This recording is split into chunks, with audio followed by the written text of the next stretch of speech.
ಕೃಷ್ಣ ಕೃಷ್ಣ ಕೃಷ್ಣ ಎಂದು 3 ಬಾರಿ ನೆನೆರೋ, ಸಂತುಷ್ಟನಾಗಿ ಮುಕುತಿ ಕೊಟ್ಟು ನಿಕ್ಕಬಾರ ಹೊರುವನೇನು. ಸಕಲ ವೇದ ಶ್ರಾಸ ಪಠಿಸಿ ಸಾರವನ್ನು ತಿಳಿದನೆ, ಮಕರ ಕುಂಡರದರ ನಾಮಕ್ಕೆ ಸರಿಸಾಟಿಲ್ಲವು.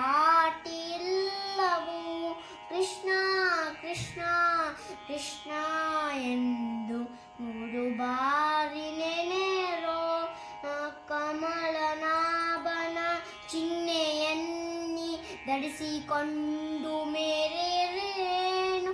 ಯಮರ ಭಟರು ನೋಡಿ ಅಂಜಿ ಓಡಿ ಹೋಗುವರು. ಕೃಷ್ಣ ಕೃಷ್ಣ